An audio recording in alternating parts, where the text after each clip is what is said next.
Sir, with your permission, I rise to lay on the table a copy each of the following papers, Hindi and English versions, under Article 281 of the Constitution, Report for 2026 to 2031, Volume 1, Main Report of the 16th Finance Commission.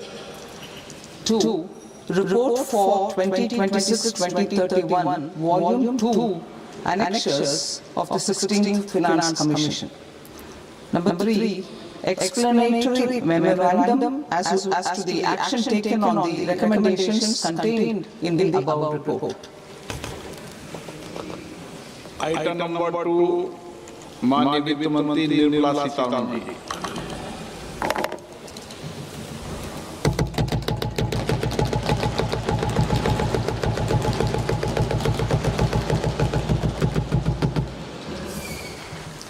Hon'ble Speaker, sir, on the sacred occasion of Magh Purnima and the birth anniversary of Guru Ravidas, I present the budget for the year 2026-2027. Since we assumed office 12 years ago, India's economic trajectory has been marked by stability, fiscal discipline, sustained growth, and moderate inflation.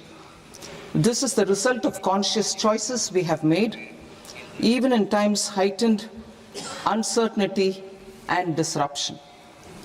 Our government, led by Honorable Prime Minister Modi, has decisively and consistently chosen action over ambivalence, reform over rhetoric, and people over populism. We have pursued far-reaching structural reforms, fiscal prudence and monetary stability, whilst maintaining a strong thrust on public investment. Keeping Atmanirbharta as a lodestar, we have built domestic manufacturing capacity, energy security, and reduced critical import dependencies. Simultaneously, we have ensured that citizens benefit from every action of the government, undertaking reforms to support employment generation, agricultural productivity, household purchasing power, and universal services to people. These measures have delivered a high growth rate of around 7% and helped us make substantial strides in poverty reduction and improvement in the lives of our people. Today, we face an external environment in which trade and multilateralism are imperiled and access to resources and supply chains are disrupted. New technologies are transforming production systems while sharply increasing demands on water, energy, and critical minerals. India will continue to take confident steps towards Vikasit Bharat, balancing ambition with inclusion.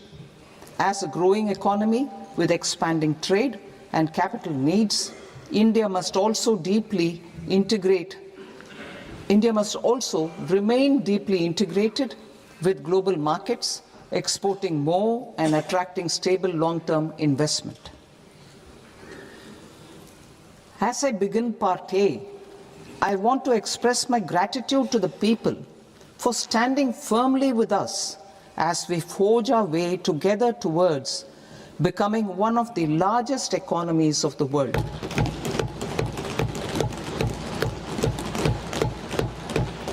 Our aim is to transform aspiration into achievement and potential into performance as we ensure that the dividends of growth reach every farmer, the scheduled caste, the scheduled tribes, the nomads, the youth, the poor, and the women.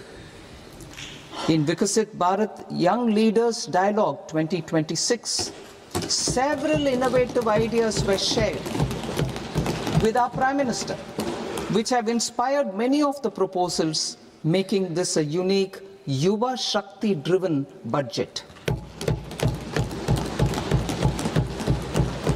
Our government's sankalp is to focus on our poor, underprivileged, and the disadvantaged. To deliver on this sankalp, And given that this is the first budget prepared in Kartavya Bhavan, we are inspired by three Kartavya. Our first Kartavya is to accelerate and sustain economic growth by enhancing productivity and competitiveness and building resilience to volatile global dynamics. Our second Kartavya is to fulfill aspirations of our people and build their capacity, making them strong partners in India's path to prosperity. Our third Kartavya, aligned with our vision of Sabka Saath, Sabka Vikas, is to ensure that every family, community, region, and sector has access to resources, amenities, and opportunities for meaningful participation. This threefold approach requires a supportive ecosystem.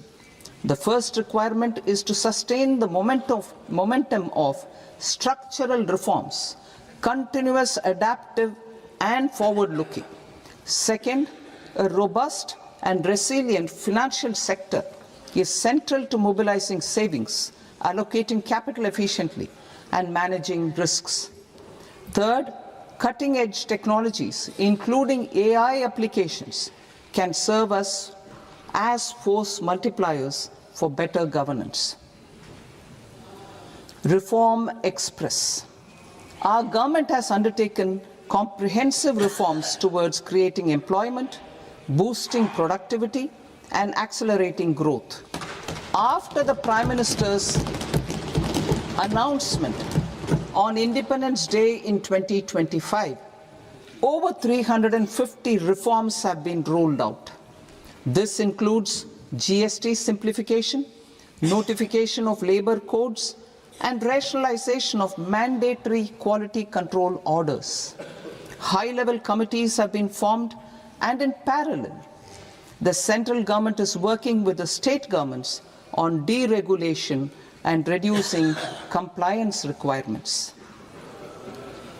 The Reform Express is well on its way and will maintain its momentum to help us fulfill our Kartavya. I now move to specific proposals. Under our first Kartavya, to accelerate and sustain economic growth, I propose interventions in 6 areas. 1. Scaling up manufacturing in 7 strategic and frontier sectors. 2. Rejuvenating legacy industrial sectors. 3. Creating champion MSMEs. 4. Delivering a powerful push for infrastructure. 5. Ensuring long-term security and stability. And 6. Developing city economic regions. Scaling up of manufacturing in 7 strategic and frontier sectors. Biopharma Shakti, meaning biopharma strategy for health advancement through knowledge, technology, and innovation. India's disease burden is observed to be shifting towards non-communicable diseases like diabetes, cancer, and autoimmune disorders. Biologic medicines are key to longevity and quality of life at affordable costs. To develop India as a global biopharma manufacturing hub,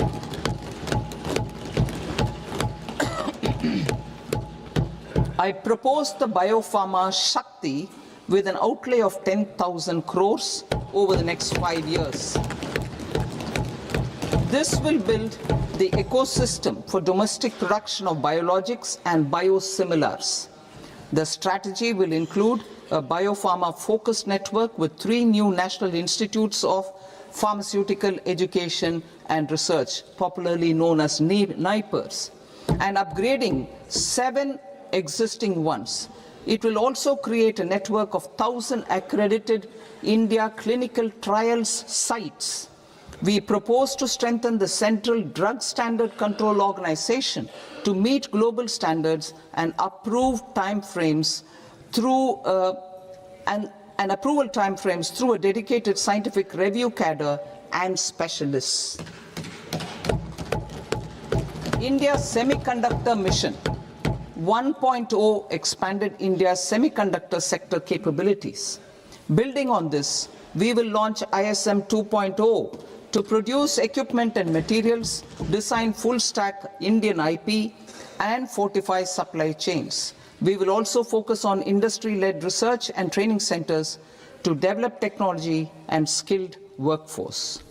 The Electronics Components Manufacturing Scheme, launched in April 2025 with an outlay of 22,919 crores, already has investment commitments at double the targets.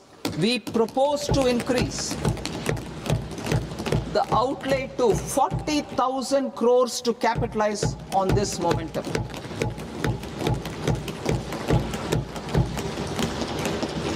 A scheme for rare earth permanent magnets was launched in 2025 November. We now propose to support the mineral-rich states of Odisha, Kerala, Andhra Pradesh, and Tamil Nadu to establish dedicated rare earth corridors to promote mining, processing, research, and manufacturing. To enhance domestic chemical production and reduce import dependency, we will launch a scheme to support states in establishing 3 dedicated chemical parks through challenge route on a cluster-based plug-and-play model. Strong capital goods.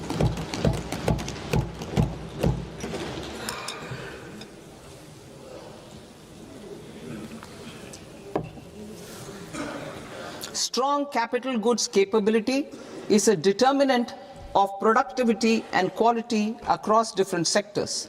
Towards building this capacity, I propose the following. High-tech tool rooms will be established by central public sector enterprises at 2 locations as digitally enabled automated service bureaus that locally design, test, and manufacture high-precision components at scale and at lower cost.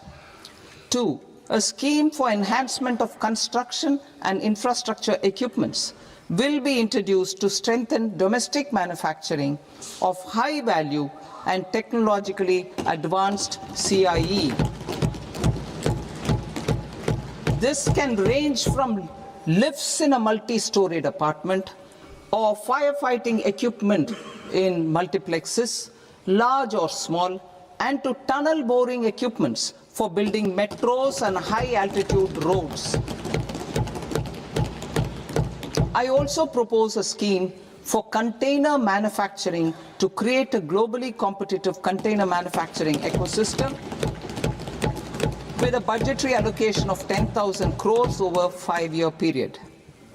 For the labor-intensive textile sector, I propose an integrated program with 5 subparts. 1. The National Fiber Scheme for self-reliance in natural fibers, such as silk, wool, and jute, man-made fibers, and new-age fibers. Textile expansion and employment scheme to modernize traditional clusters with capital support for machinery, technology upgradation, and common testing and certification centers. 3. The National Handloom and Handicraft Program to integrate and strengthen existing schemes and ensure targeted support for weavers and artisans. Tex Eco Initiative to promote globally competitive and sustainable textiles and apparels.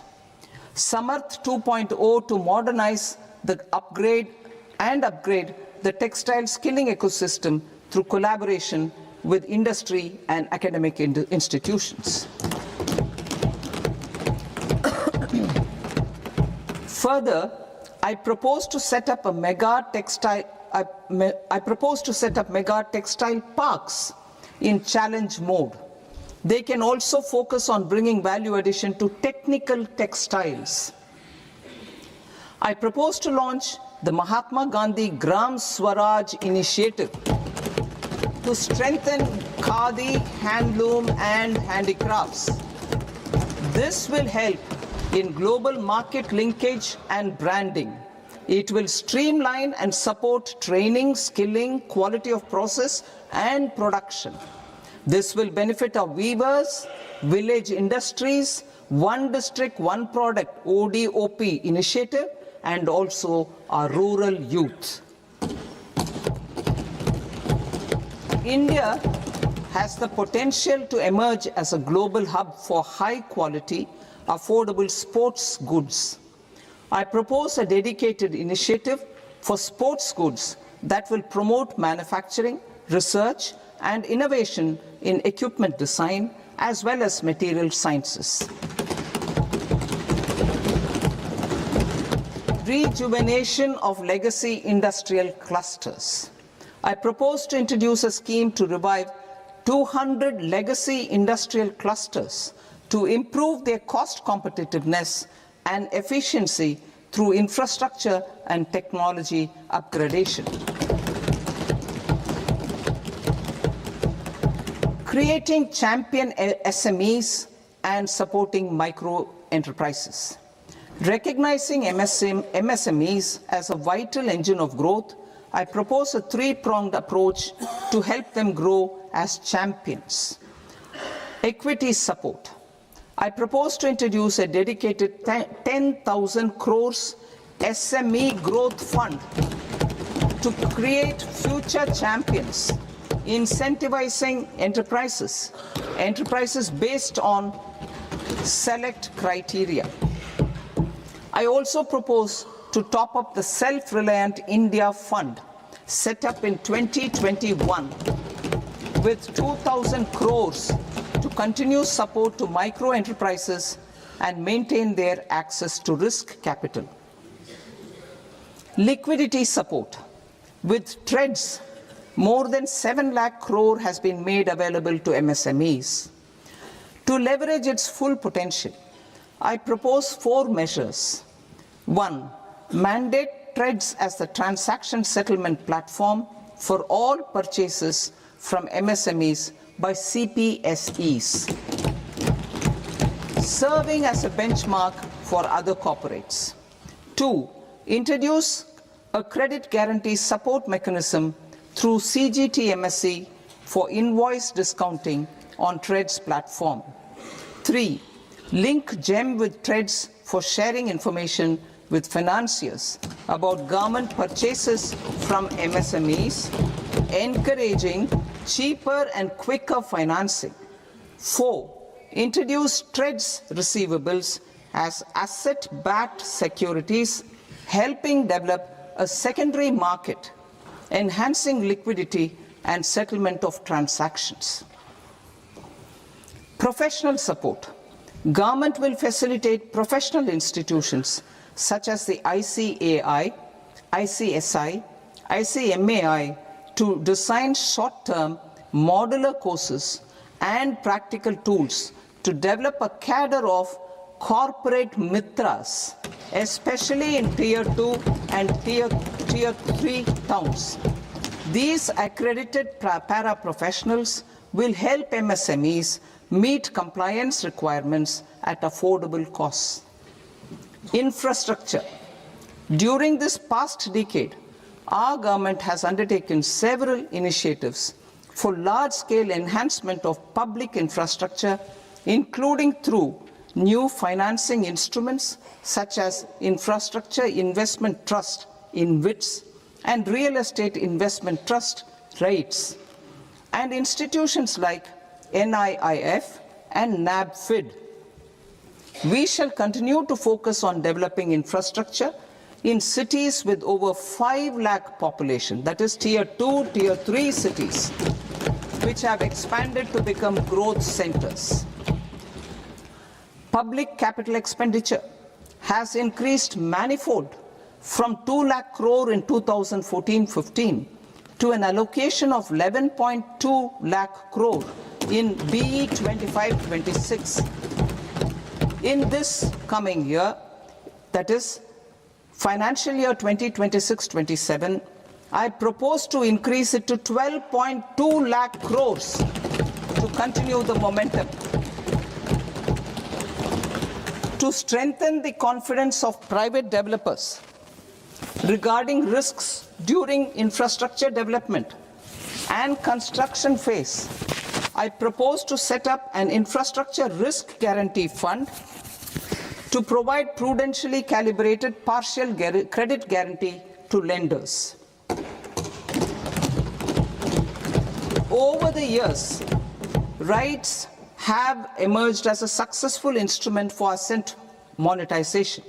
I propose to accelerate recycling of significant real estate assets of the CPSEs through the setting up of dedicated rights. To promote environmentally sustainable movement of cargo, I propose to 1. Establish new dedicated freight corridors connecting Dankuni in the east to Surat in the west. Operationalize 20 new national waterways over the next 5 years. Starting with National Waterways 5 in Orissa to connect mineral-rich areas of Talcher and Angul and industrial centers like Kalinga Nagar to the ports of Paradeep and Dhamra. Training institutes will be set up as regional centers of excellence for development of required manpower for these waterways.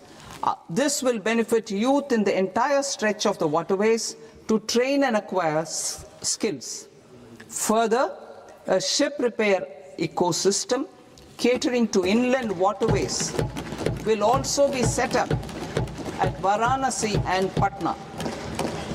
And C, launch a coastal cargo promotion scheme for incentivizing a modal shift from rail to road to increase the share of inland waterways and coastal shipping from 6% to 12% by 2047. To enhance last mile and remote connectivity and promote tourism, I propose to give incentives to indigenize manufacturing of seaplanes. A seaplane VGF scheme will be also introduced to provide support for operations. Carbon capture, utilization and storage. Aligning with the roadmap launched in December 2025, the carbon capture,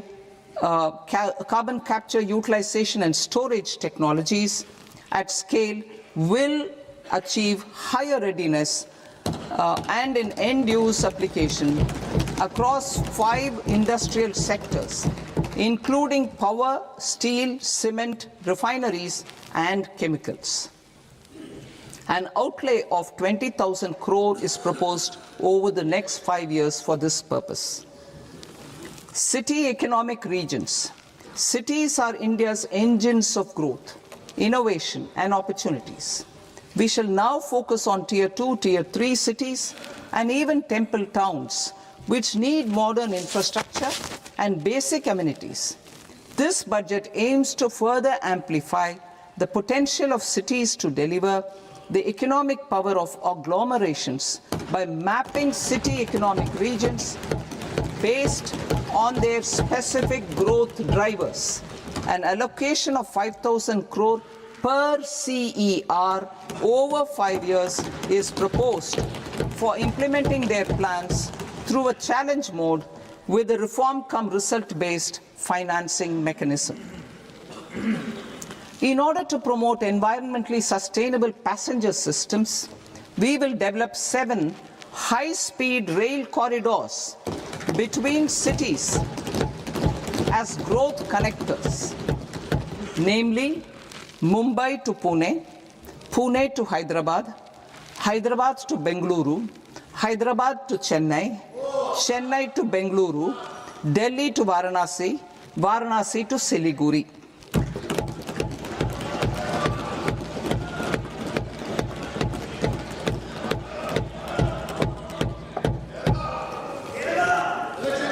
financial sector, the Indian banking sector today is characterized by strong balance sheet, historic highs in profitability, improved asset quality, and coverage exceeding 98% of villages in the country. At this juncture, we are well placed to futuristically evaluate the measures needed to continue on the path of reform-led growth of this sector. I propose setting up a high-level committee on banking for Vikasit Bharat. High-level committee on banking for Vikasit Bharat to comprehensively review the sector and align it with India's next phase of growth, while safeguarding financial stability, inclusion, and consumer protection.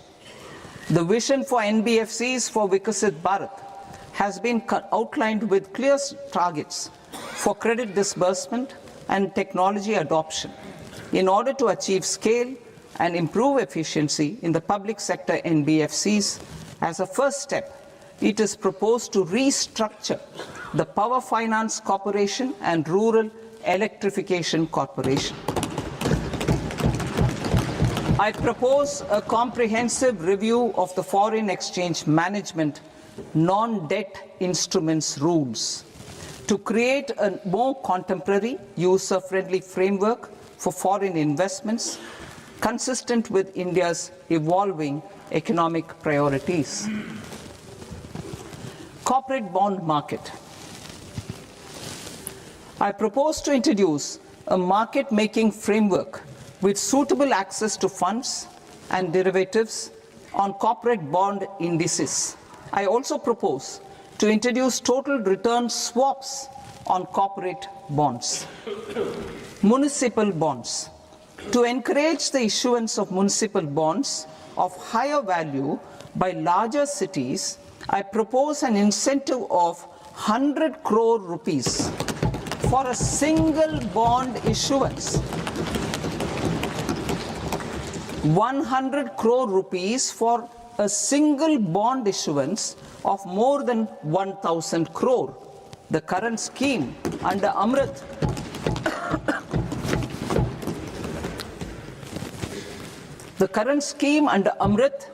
which incentivizes issuances up to 200 crores only, will also continue to support smaller and medium towns. That will also continue to support the smaller and medium towns. Ease of doing business. Individual persons resident outside India, PROI, will be permitted to invest in equity instruments of listed Indian companies through the portfolio investment scheme. It is also proposed to increase the investment limit for an individual PROI under the scheme from 5% to 10%, with an overall investment limit for all individual PROIs to 24% from the current 10%. Emerging technologies including AI. 21st century is technology-driven. Adoption of technology is for the benefit of all people. Farmers in the field, women in STEM, youth keen to upskill, and Divyangjan to access newer opportunities.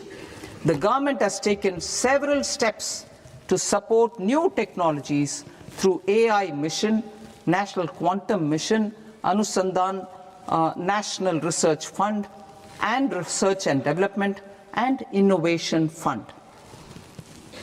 Our second kartavya is to fulfill aspirations and build capacities. Close to 25 crore individuals have come out of multi-dimensional poverty through a decade of our government's sustained and reform-oriented efforts.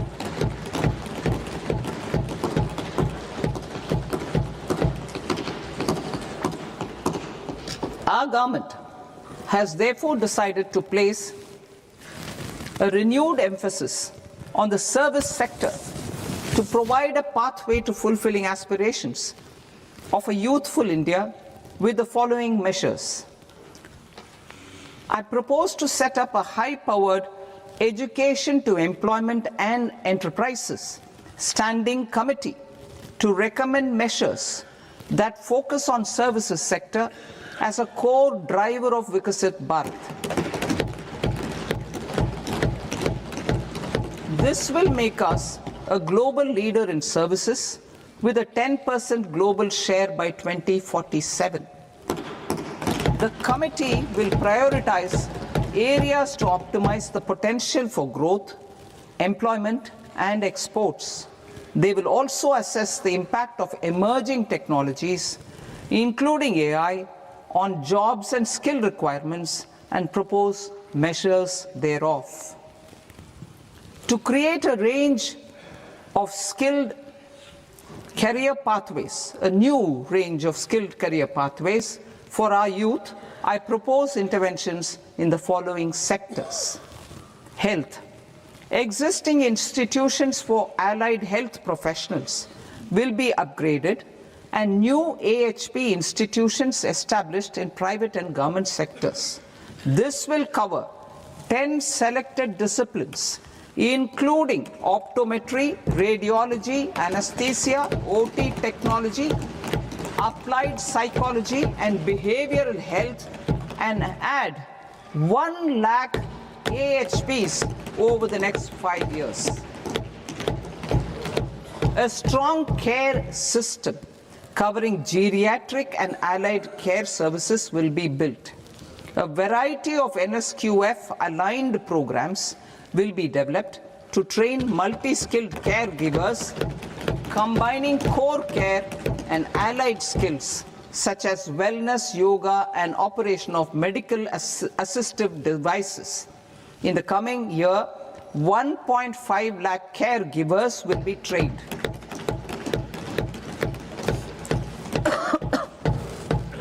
Hubs for medical value tourism.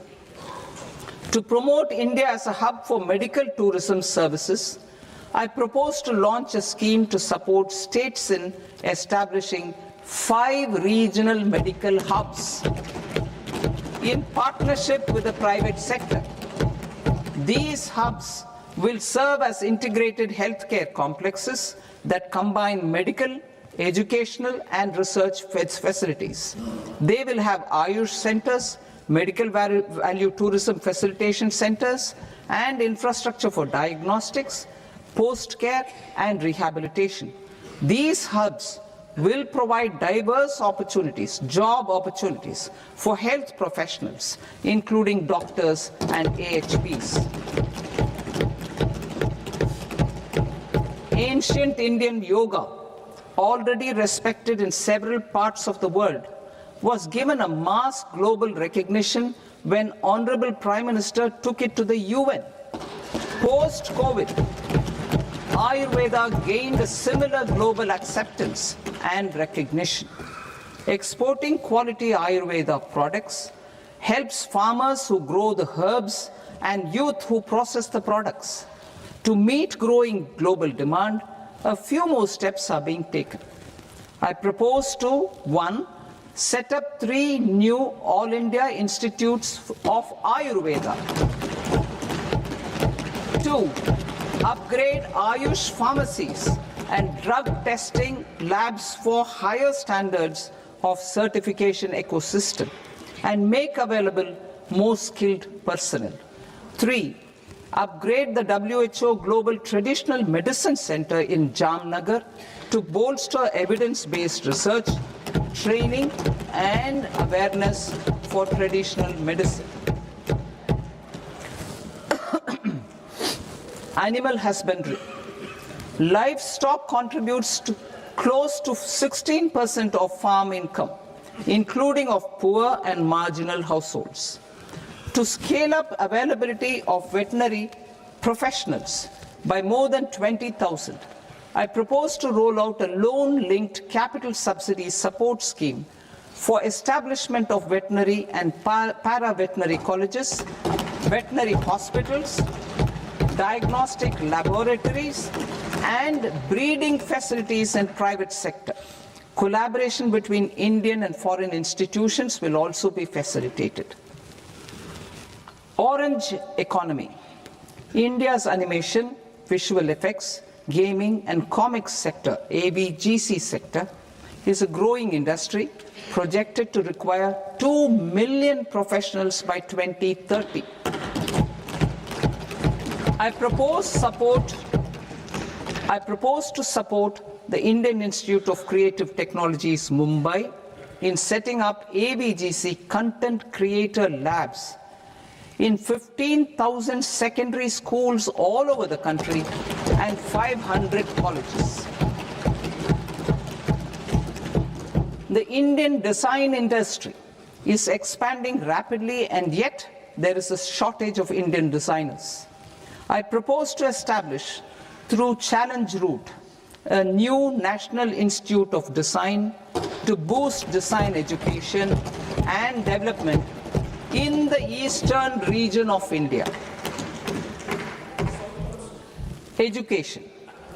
Our government will support states through Challenge Route in creating 5 university townships in the vicinity of major industrial and logistics corridors.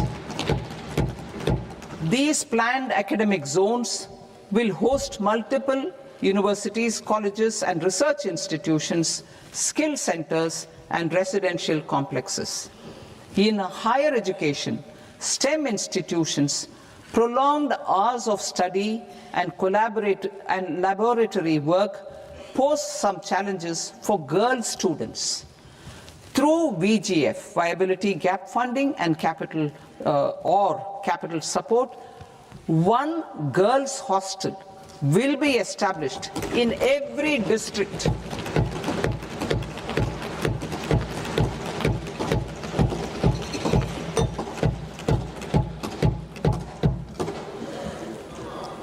To promote astrophysics and astronomy via immersive experiences. 4 telescope infrastructure facilities will be set up or upgraded.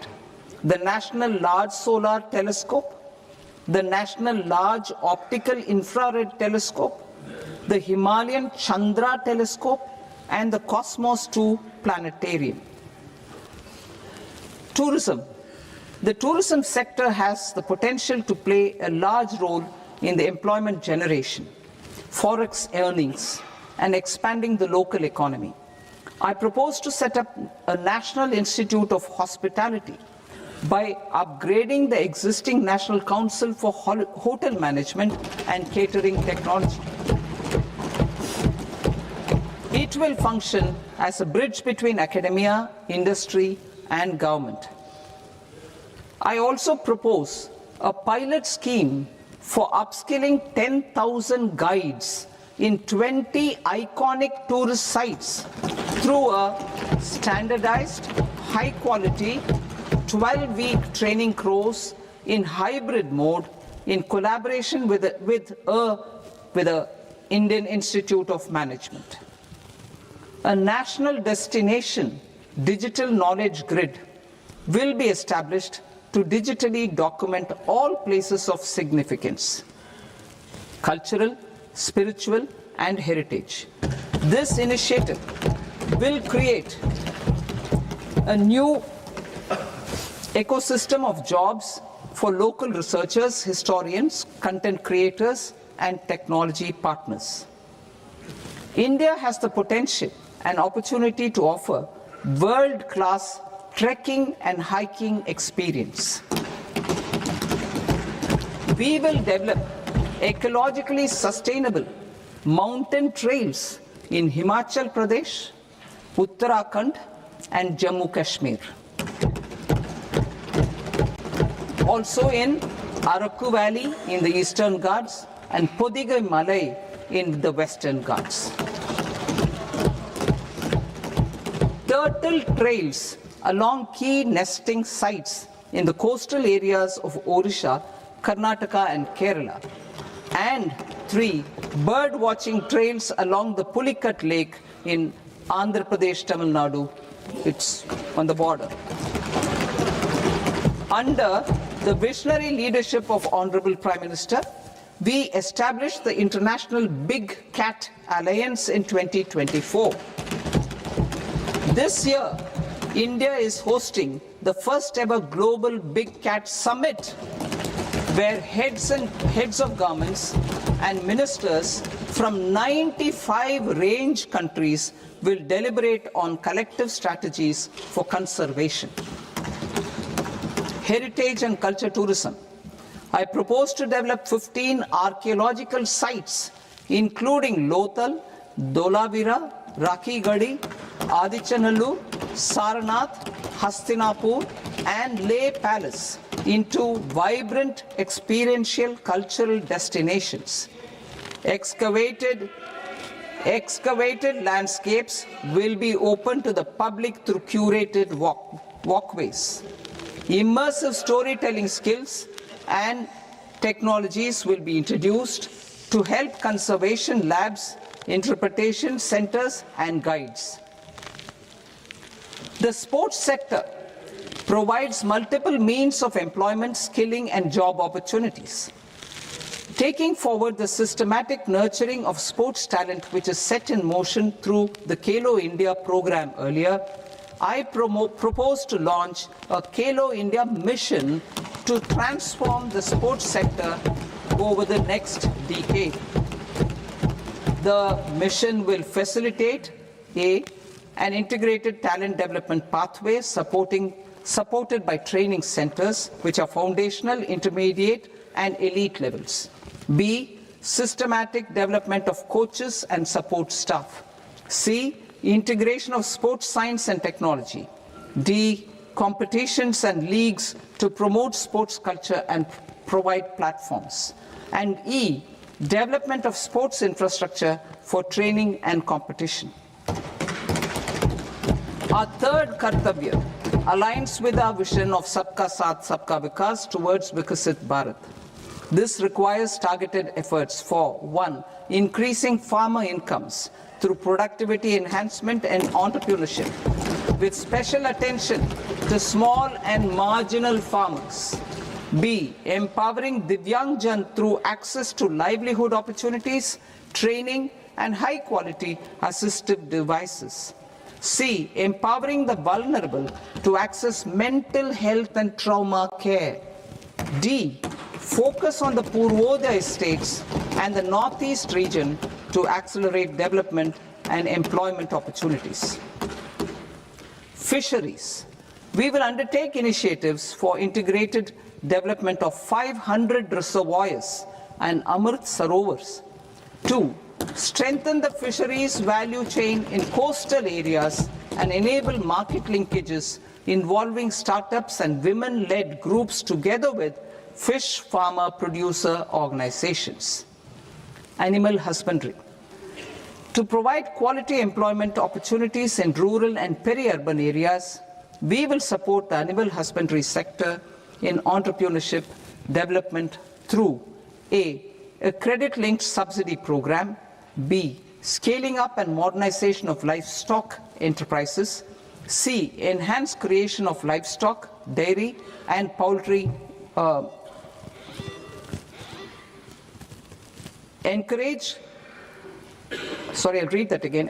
creation of livestock, dairy, and poultry-focused integrated value chains. And D. Encourage creation of livestock farmer-producer organizations. High-value agriculture. To diversify farm outputs, increase productivity, enhance farmers' incomes, and create new employment opportunities, we will support high-value crops such as coconut, sandalwood, cocoa, cashew in the coastal areas, agar trees in northeast, and nuts such as almonds, walnuts, and pine nuts in our hilly regions. All of them will be supported. India is the world's largest producer of coconuts. About 30 million people, including nearly 10 million farmers, depend on coconuts for their livelihood. To further enhance competitiveness in coconut production, I propose a coconut promotion scheme to increase production and enhance productivity through various interventions, including replacing and non-productive trees with new saplings or plants or varieties in major coconut growing states. A dedicated program is proposed for Indian cashew and cocoa to make India self-reliant in raw cashew and coconut production and processing, enhance export competitiveness, and transform Indian cashew and Indian cocoa into premium global brands by 2030. Sandalwood. Sandalwood is closely linked to India's social and cultural heritage. Our government will partner with state governments to promote focused cultivation and post-harvest processing to restore the glory of the Indian sandalwood ecosystem, to rejuvenate old, low-yielding orchards and expand high-density cultivation of walnuts, almonds, and pine nuts. We will support a dedicated program to enhance farmer incomes and in bringing value addition by engaging youth. Bharat Vistar, that is virtually integrated system to access agricultural resources. I propose to launch Bharat Vistar, a multilingual AI tool that shall integrate the AgriStack portals and the ICAR package on agricultural practices with AI systems. This will enhance farm productivity, enable better decisions for farmers, and reduce risk by providing customized advisory support. She Marts for rural women-led enterprises. Building on the success of Lakpati Didi program, I propose to help women take the next step from credit-linked livelihoods to being owners of enterprises. Self-help entrepreneur, She Marts will be set up as community-owned retail outlets within the cluster-level federations through enhanced and innovative financing instruments. Empowering Divyangjan. Divyangjan Kaushal Yojana. Information technology, AVGC sectors, hospitality and food and beverages sectors often offer task-oriented and process-driven roles which are suitable for Divyangjan. We will ensure dignified livelihood opportunities through industry-relevant and customized training specific to each Divyangjan group. Divyang Sahara Yojana. Timely access to high-quality assistive devices for all eligible Divyangjan is a fundamental need. I propose to 1. Support the Artificial Limbs Manufacturing Corporation of India, Alimco, to set up and to scale up production of assistive devices, invest in R&D and AI integration, strengthen PM Divyasha Kendras, and support setting up of assistive technology marts as modern retail style centers where Divyangjan and senior citizens can see, try and purchase assistive products. Reaffirming our commitment to mental health and trauma care. There are no national institutes for mental health care in North India. We will therefore set up a NIMHANS 2 and also upgrade national mental health institutes in Ranchi and in Tezpur as regional apex institutions. Emergencies expose families, particularly the poor and vulnerable, to unexpected expenditure. We will strengthen and increase these capacities by 50% in district hospitals by establishing emergency and trauma care centers. Focus on Purvodaya states and northeastern regions. Purvodaya, I propose the development of an integrated East Coast industrial corridor with a well-connected node at Durgapur, creation of 5 tourism destinations in 5 Purvodaya states, and the provision of 4,000 e-buses. Buddhist sites in northeastern region. The northeastern region is a civilizational confluence of Theravada and Mahayana or Vajrayana traditions. I propose to launch a scheme for development of Buddhist circuits in Arunachal Pradesh, Sikkim, Assam, Manipur, Mizoram, and Tripura. The scheme will cover preservation of temples and monasteries, pilgrimage interpretation centers, connectivity, and pilgrim amenities. 16th Finance Commission.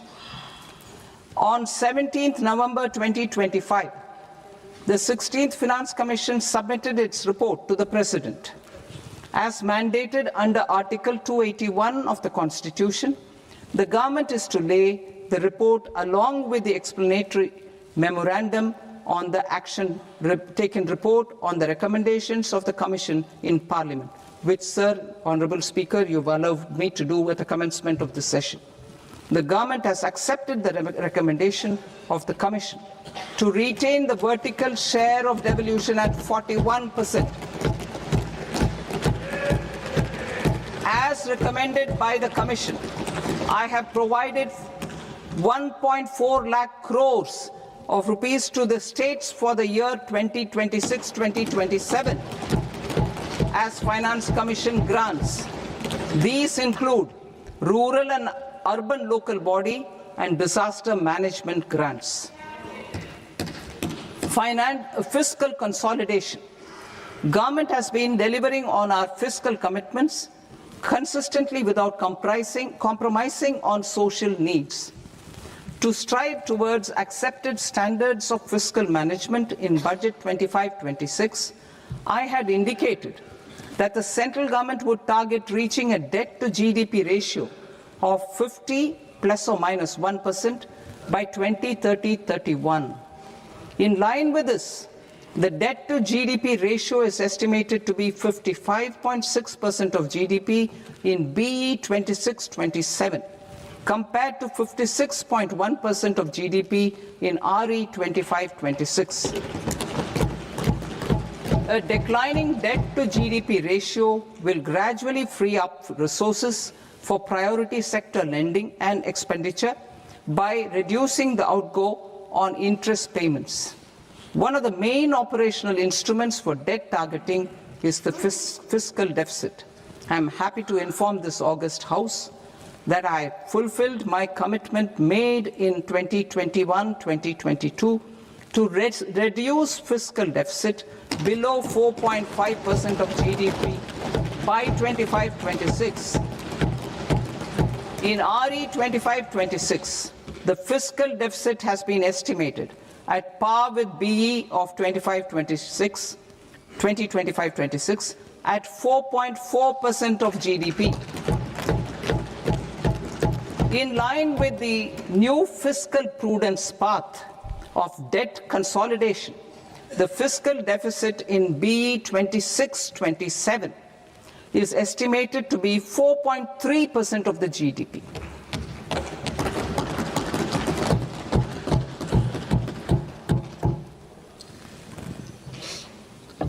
The revised estimates of the non-debt receipts are 34 lakh crore rupees, of which the centre's net tax receipts are 26.7 lakh crore. The revised estimate of the total expenditure is 49.6 lakh crore rupees, of which the capital expenditure is about 11 lakh crores. Budget estimates 2026 to 2027. Coming to 26-27, the non-debt receipts and the total expenditure are estimated as 36.5 lakh crore and 53.5 lakh crore respectively. The centre's net tax receipts are estimated at 28.7 lakh crore rupees. To finance the fiscal deficit, the net market borrowings from dated securities are estimated at 11.7 lakh crore rupees. The balance financing is expected to come from small savings and other sources. The gross market borrowings are estimated at 17.2 lakh crore rupees. I'll now move to Part B. Part B, direct taxes.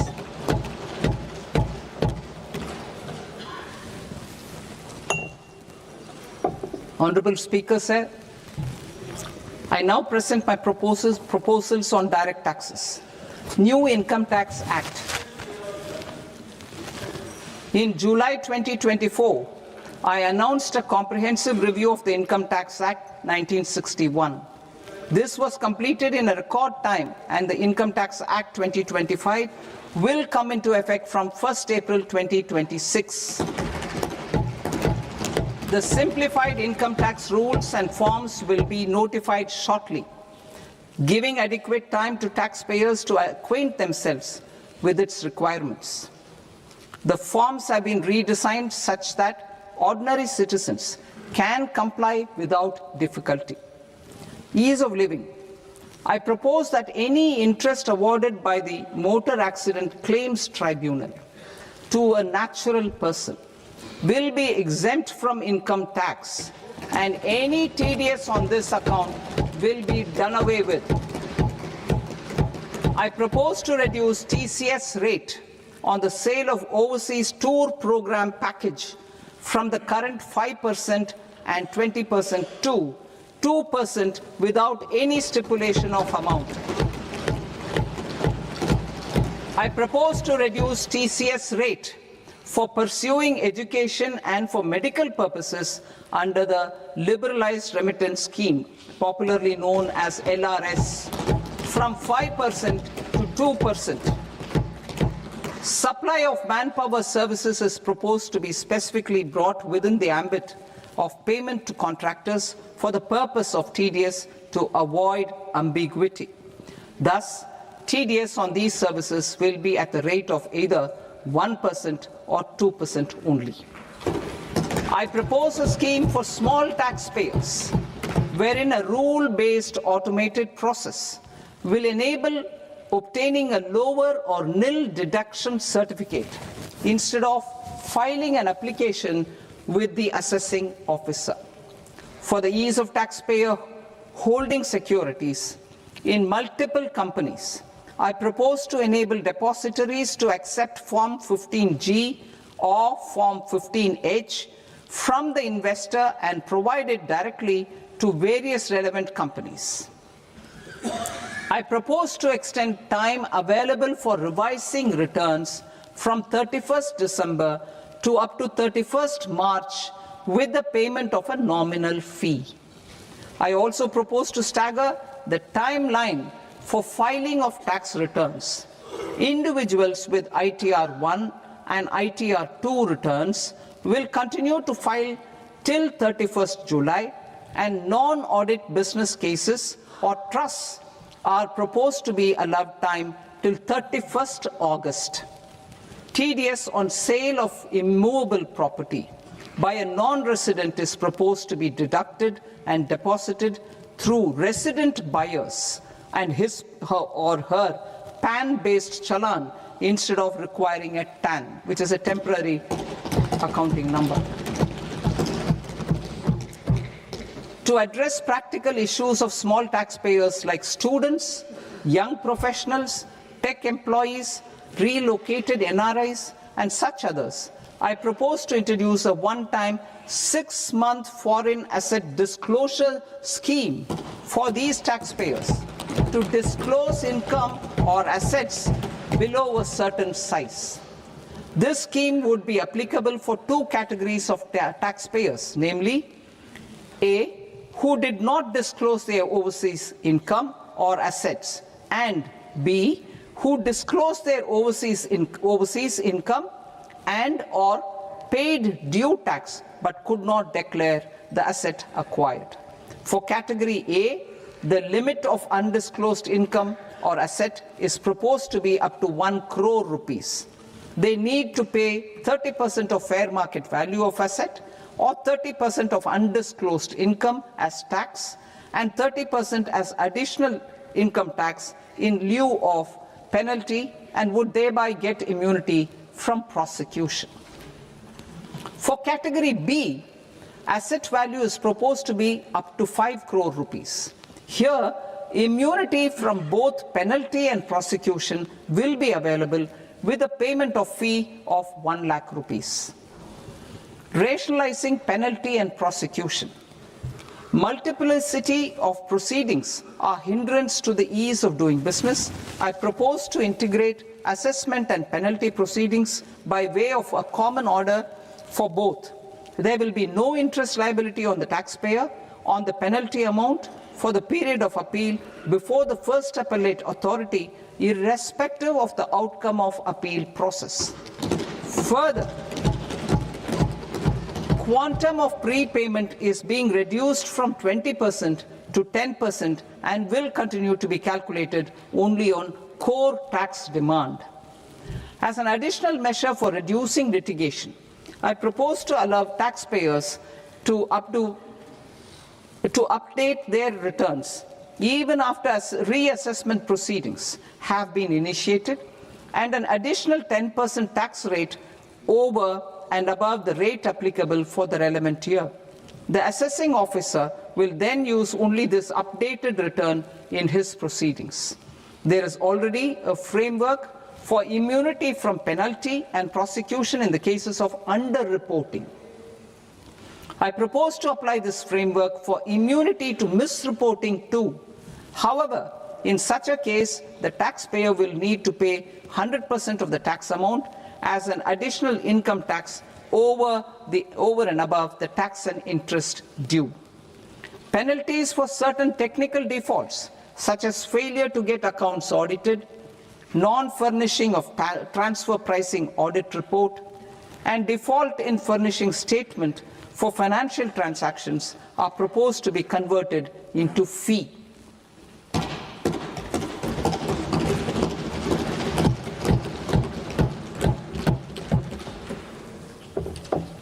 I propose to rationalize prosecution framework under Income Tax Act while maintaining a careful balance for deterrence in some serious offence.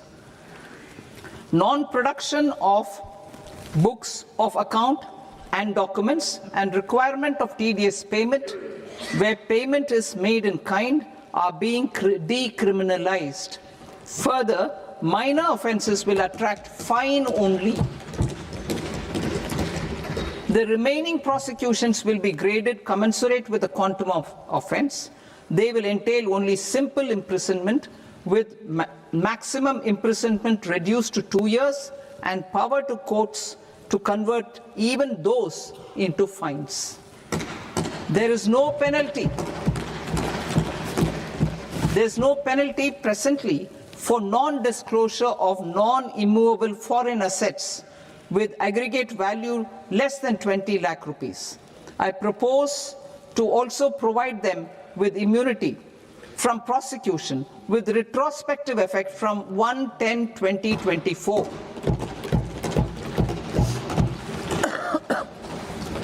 Cooperatives. Deduction is already allowed to a primary cooperative society engaged in supplying milk, oilseeds, fruits or vegetables raised or grown by its members. I propose to extend this deduction to also include supply of cattle feed and cotton seed produced by its members. I propose to allow inter-cooperative society dividend income as deduction under the new tax regime to the extent it is further distributed to its members. I further propose to allow exemption for a period of 3 years to dividend income received by a notified national cooperative federation on their investments made in companies up to 31/1/2026.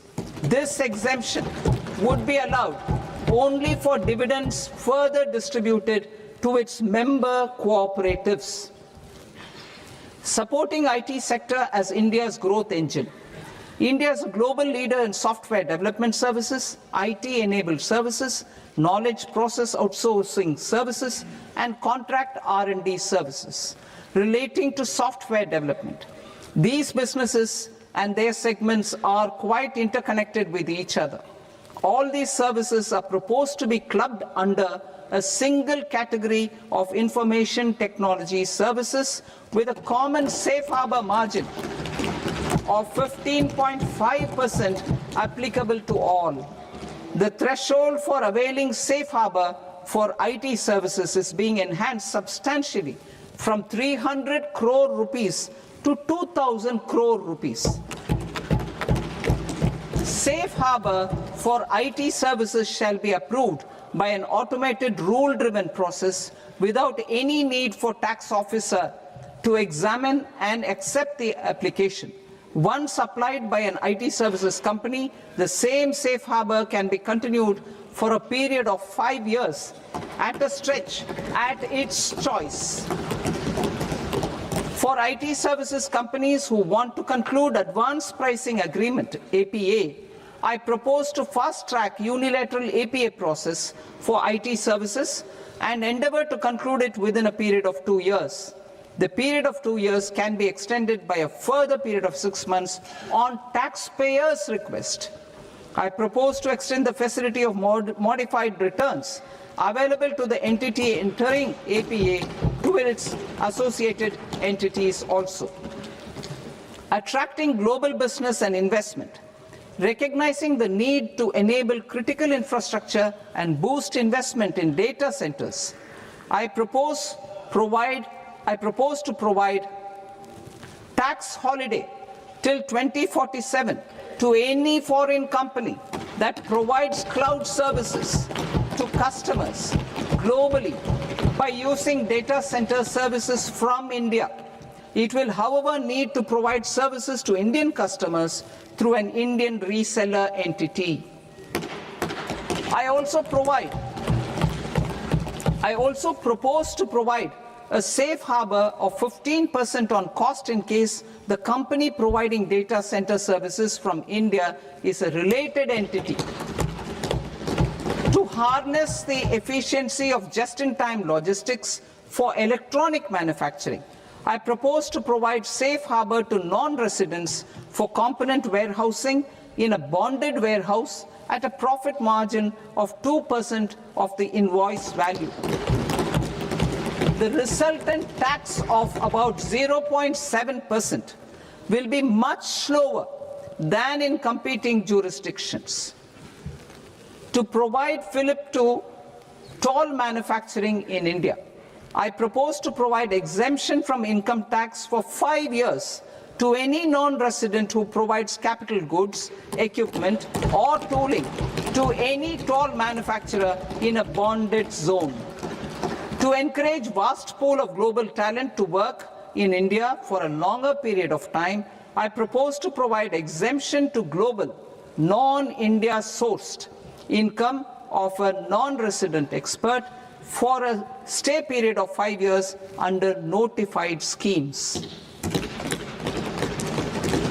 I propose to provide exemption from minimum alternate tax, the MAT, to all non-residents who pay tax on presumptive basis. Tax administration. I propose to constitute a joint committee of Ministry of Corporate Affairs and Central Board of Direct Taxes for incorporating the requirements of income computation and disclosure standards, the ICDS, in the Indian Accounting Standards, IND AS itself. Separate accounting requirement based on ICDS will be done away with from the tax year 27-28. To support Prime Minister Modi's vision of homegrown accounting and advisory firms to become global leaders, I propose to rationalize the definition of accountant for the purposes of safe harbor rules. Other tax proposals. Change in taxation of buyback was brought in to address the improper use of buyback route by promoters. In the interest of minority shareholders, I propose to tax buyback for all types of shareholders as capital gains. However, to disincentivize misuse of tax arbitrage, promoters will pay an additional buyback tax. This will make effective tax 22% for corporate promoters. For non-corporate promoters, the effective tax will be 30%. TCS rate for sellers of specific goods, namely alcoholic liquor, scrap, and minerals, will be rationalized to 2%, and that on Tendu leaves will be reduced from 5% to 2%. I propose to raise the STT on futures to 0.05% from the present 0.02%. STT on options premium and exercise of options are both proposed to be raised to 0.15% from the present rate of 0.1% and 0.125% respectively. We reformed the taxation landscape for corporates in 2019 by providing them a simplified regime with lower tax rate so that they could productively focus on business rather than on claim of deductions and exemptions. To encourage companies to shift to the new regime, set-off of brought forward MAT credit, minimum alternate tax credit, is proposed to be allowed to companies only in the new regime. Set-off using available MAT credit is proposed to be allowed to an extent of 1/4 of the tax liability in the new regime. MAT is proposed to be made final tax, so there will be no further credit accumulation from 1st April 2026. In line with this change, the rate of final tax is being reduced to 14% from the current MAT rate of 15%. The brought forward MAT credit of taxpayers accumulated till 30th March 2026 will continue to be available to them for set-off as above. Indirect taxes. I shall now take up proposals related to indirect taxes. My proposals for customs and central excise aim to further simplify the tariff structure, support domestic manufacturing, promote export competitiveness, and correct inversion in duty. To continue weeding out long-continuing customs duty exemptions, I propose to remove certain exemptions on items which are being manufactured in India or where the imports are negligible. Similarly, to further simplify the process of ascertaining the rate of duty applicable on a particular item, I propose to incorporate certain effective rates in various customs notifications to the tariff schedule itself. I shall now take up sector-specific proposals. Promotion of exports of marine, leather, and textile products. I propose to increase the limit for duty-free imports of specified inputs used for processing seafoods for export from the current 1% to 3% of FOB value of the previous year's export turnover. I also propose to allow duty-free imports of specified inputs, which is currently available for exports of leather or synthetic footwear, to exports of shoe uppers as well. I propose to extend the time period for export of final product from the existing 6 months to 1 year for exporters of leather or textile garments, leather or synthetic footwear, and other leather products. Energy transition and security. I propose to extend the basic customs duty exemption given to capital goods used for manufacturing lithium-ion cells for batteries to those used for manufacturing lithium-ion cells for battery energy storage systems also. I propose to exempt basic customs duty on import of sodium antimonate for use in manufacture of solar glass. Nuclear power. I propose to extend the existing basic customs duty exemption on imports of goods required for nuclear power projects till the year 2035 and expand it for all nuclear plants irrespective of their capacity. Critical minerals. It is proposed to provide basic customs duty exemption to the import of capital goods required for the processing of critical minerals in India. Biogas blended CNG. I propose to exclude the entire value of biogas while calculating the central excise duty payable on biogas blended CNG. Civil and defense aviation. I propose to exempt basic customs duty on components and parts required for the manufacture of civilian training and other aircrafts. It is proposed to exempt basic customs duty on raw materials imported for the manufacture of parts of aircraft to be used in maintenance, repair, or overall requirements by units in the defense sector. Electronics. To deepen value addition in the consumer electronics sector, I propose to exempt basic customs duty on specified parts used in the manufacture of microwave ovens. Special economic zone.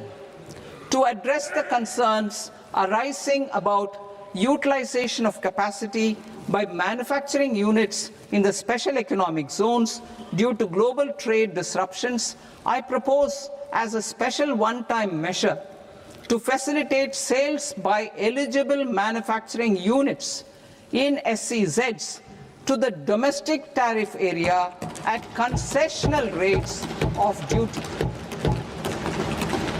The quantity of such sales will be limited to a prescribed proportion of their exports. Necessary regulatory changes will be undertaken to operationalize the measures while ensuring level playing field for the units working in the DTA. Ease of living.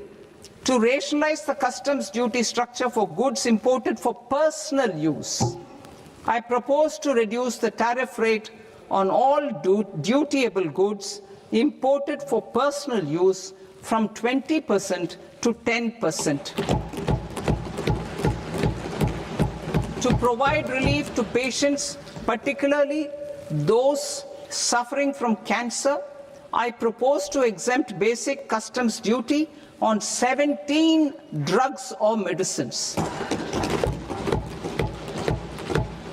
I propose also to add 7 more rare diseases for the purposes of exempting import duties on personal imports of drugs, medicines, and food for special medical purposes used in their treatment. Customs process. India's role and share in the global trade is poised for a major leap in line with our ambition and journey towards Vikasit Bharat. In this regard, I propose many measures for custom processes to have minimal intervention for smoother and faster movement of goods and greater certainty to the trade. Trust-based systems. I propose to enhance duty deferral period for Tier 2 and Tier 3 authorized economic operators, known as AEOs, from 15 days to 30 days. I propose to provide eligible manufacturer importers the same duty deferral facility. This should encourage them to get themselves accredited as a full-fledged Tier 3 AEO in due course. To provide greater certainty and for better business planning, I propose to extend validity period of advance ruling binding on customs from the present 3 years to 5 years. In the spirit of the whole of government approach,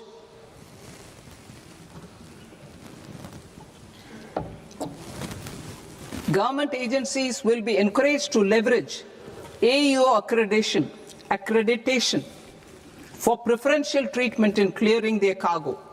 Regular importers with trusted long-standing supply chains will be recognized in the risk system so that the need for verification of their cargo every time can be minimized. Export cargo using electronic sealing. Export cargo using electronic sealing will be provided through clearance from the factory premises to the ship. For import of goods not needing any compliance, filing of bill of entry by a trusted importer and arrival of goods will automatically notify customs for completing their clearance formalities. This will enable goods to be released immediately on arrival. The customs warehouse framework will be transformed into a warehouse operator-centric system with a self-declarations, electronic tracking, and risk-based audit. These reforms will move away from the current system of officer-dependent approvals and reduce transaction delays and compliance costs. Ease of doing business. Approvals required for cargo clearance from various government agencies will be seamlessly processed through a single and interconnected digital window by the end of the financial year. Processes involved in clearance of food, drugs, plant, and animal and wildlife products, accounting for about 70% of interdicted cargo, will be operationalized on this system by April 2026 itself. For goods not having any compliance requirement, clearance will be done by customs immediately after online registration is completed by the importer, subject to the payment of duty. Customs integrated system will be rolled out in 2 years as a single integrated and scalable platform for all customs processes. Utilization of non-intrusive scanning with advanced imaging and AI technology for risk assessment will be expanded in a phased manner with the objective to scan every container across all the major ports. New export opportunities to support Indian fishermen to fully harness the economic value of marine resources beyond our territorial waters. The following measures will be taken. A. Fish catch by an Indian fishing vessel in exclusive economic zone or on the high seas will be made free of duty. Landing of such fish on foreign port will be treated as export of goods. Safeguards will be put in place to prevent misuse during fish catch, transit, or transshipment. To support aspirations of India's small businesses, artisans, and startups to access global markets through e-commerce, I am pleased to announce complete removal of the current value cap of 10 lakh rupees per consignment on courier exports. In addition, handling of rejected and returned consignments will be improved with effective use of technology for identifying such consignments. I propose to revise provisions governing baggage clearance during international travel to address genuine concerns of passengers. The revised rules will enhance duty-free allowances in line with the present-day travel realities and provide clarity in temporary carriage of goods brought in or taken out. There are honest taxpayers who are willing to settle disputes by paying all their dues, but they get deterred due to negative connotation associated with penalty. They will now be able to close cases by paying an additional amount in lieu of penalty. Honorable Speaker, sir, with this, I commend the budget to this august House. Jai Hind.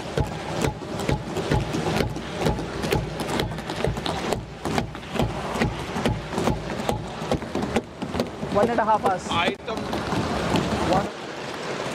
Item number 3 माननीय वित्त मंत्री जी।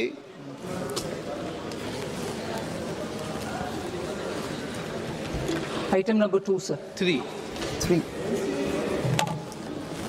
Sir, with your permission, I rise to lay on the table of the following statements under Section 3, 1 of the Fiscal Responsibility and Budget Management Act of 2003, medium-term fiscal policy cum fiscal policy strategy statement, and macroeconomic framework statement. Item number 4 माननीय वित्त मंत्री जी। Sir, with your permission, I move for leave to introduce the Finance Bill 2026. प्रश्न ये कि विधेयक को पुनर्स्थापित करने की अनुमति प्रदान की जाए। जो सदस्य इस पक्ष में हाँ गए, जो सदस्य विरोध में ना गए, मेरे विचार में निर्णय हाँ वालों के पक्ष में, हाँ वालों के पक्ष में अनुमति प्रदान की जाती है। माननीय मंत्री जी, अब विधेयक पुनर्स्थापित करें। Sir, I introduce the bill. माननीय सदस्यगण, आपको सूचित किया जाता है कि माननीय वित्त मंत्री जी के बजट भाषण की कॉपी पब्लिकेशन काउंटर पर ली जाती है। बजट भाषण और बजट से संबंधित दस्तावेज आपके मोबाइल फोन और मेंबर पोर्टल्स पर ही उपलब्ध है। सभा की कार्रवाई कल सोमवार दिनांक 2 फरवरी 2026 को प्राप्त 11 बजे तक के लिए स्थगित की जाती है।